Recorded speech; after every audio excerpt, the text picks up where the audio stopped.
एक ट्रेन जो स्टेशन पर आकर रुकती है, मगर उसके दरवाजे से कोई यात्री बाहर नहीं निकलता। भीतर झांकते ही नजर आता है चारों तरफ एक भयानक मंजर, लाशों का अंबार। किसी का पैर नहीं था तो किसी के हाथ नहीं थे।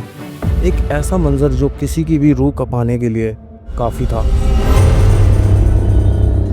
खून से भीगी बोगियां और सन्नाटा जो किसी चीख से भी ज्यादा डरावना है। ये कोई काल्पनिक कहानी नहीं, बल्कि हमारी ही इतिहास की सबसे अंधेरी सच्चाई है। 1947 का बंटवारा, दुनिया का सबसे बड़ा ह्यूमन माइग्रेशन और इंसानियत का सबसे बड़ा कत्लेआम।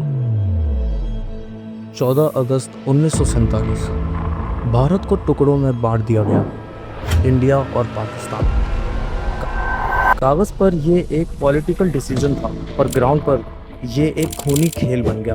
1 करोड़ से ज़्यादा लोग अपने ही घर से अपनी मिट्टी, अपने मंदिर और मस्जिद छोड़ने पर मजबूर हो गए, और उनमें से लगभग 10 लाख लोग मार दिए गए ब्रूटल तरीके से। पार्टीशन सिर्फ एक बाउंड्री का नाम नहीं था, ये था इंसानियत की मौत का सबसे दर्दनाक अध्याय। लेकिन सवाल यह था कि यह सब हुआ कैसे। यह सब शुरू हुआ अंग्रेज़ों के भारत छोड़ने की योजना से, जिसे माउंटबेटन प्लान कहते हैं। इस प्लान के तहत एक शख्स को लाया गया जिसका नाम था सिरिल रैडक्लिफ। रैडक्लिफ का काम था भारत और पाकिस्तान के बीच सरहद खींचना, पर आपको जानकर हैरानी होगी, उसे इस काम के लिए सिर्फ 40 दिन मिले थे, और उसने खुद बाद में यह माना कि उसने भारत को कभी देखा भी नहीं था। इसका नतीजा सिर्फ एक कलम की लाइन से पंजाब और बंगाल जैसे राज्यों को 2 टुकड़ों में बांट दिया।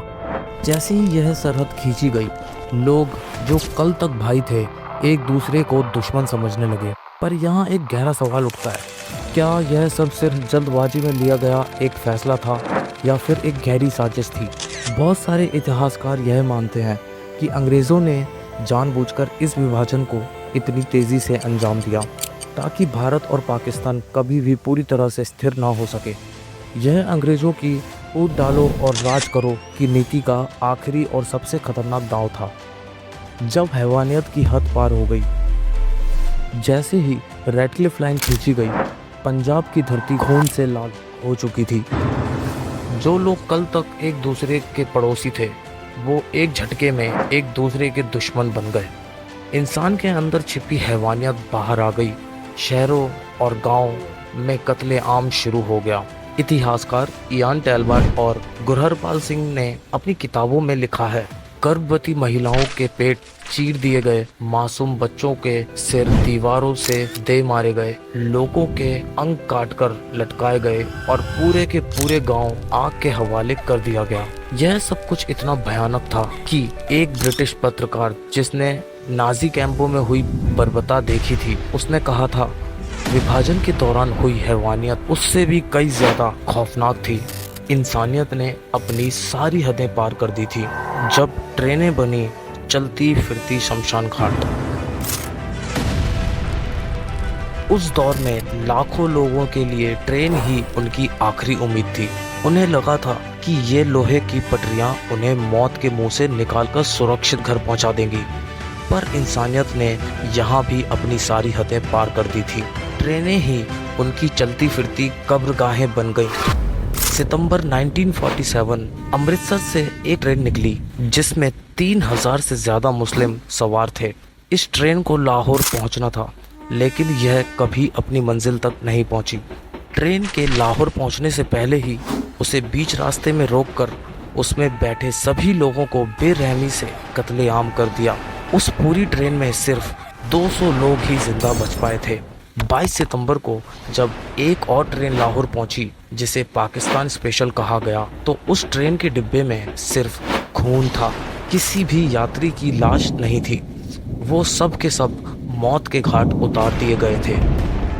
ये घोष ट्रेन विभाजन के दौरान हुई बर्बरता का सबसे डरावना और दर्दनाक प्रतीक बन गई, जब औरतों के लिए नरक बन गई ज़मीन। विभाजन सिर्फ लाशों का खेल नहीं था, बल्कि यह औरतों के लिए एक जीते जी नरक बन गया।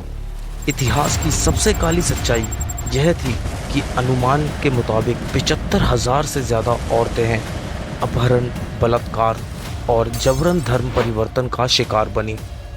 हैवानियत की हद यह थी कि कई जगह परिवारों ने अपनी बेटियों की इज्जत बचाने के लिए उन्हें खुद ही मौत दे दी ताकि वो इस बेइज्जती से बच सके।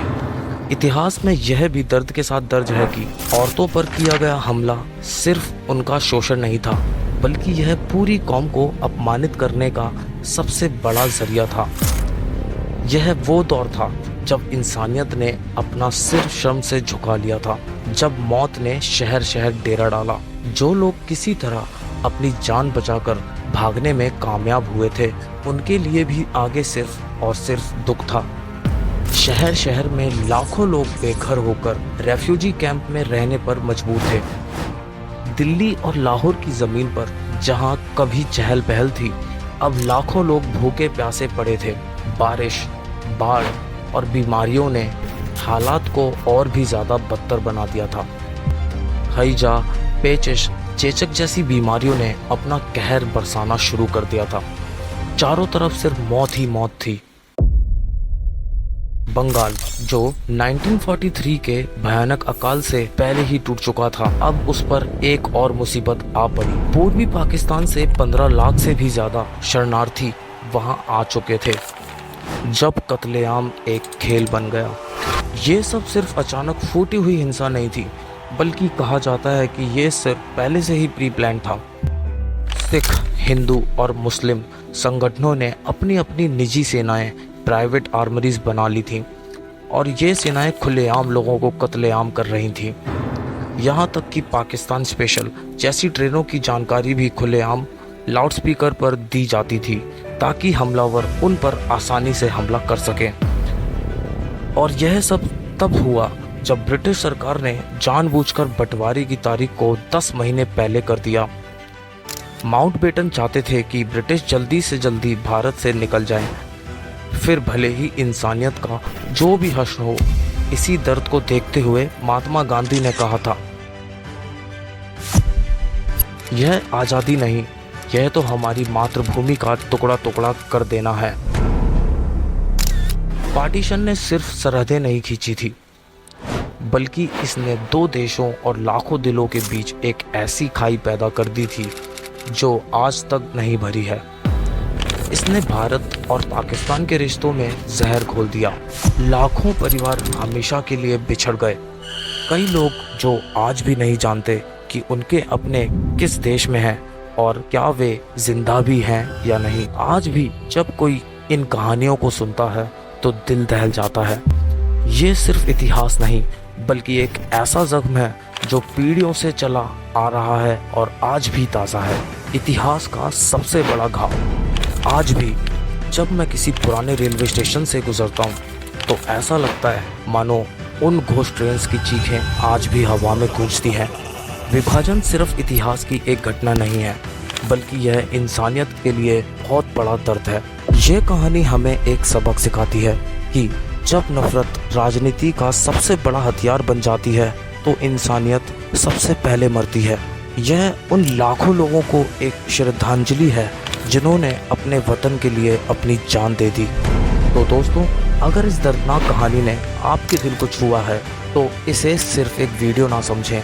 इस कहानी को उन लोगों तक पहुंचाइए जो इसे नहीं जानते। इतिहास हमें डराने के लिए नहीं होता, बल्कि हमें एक सबक देने के लिए होता है।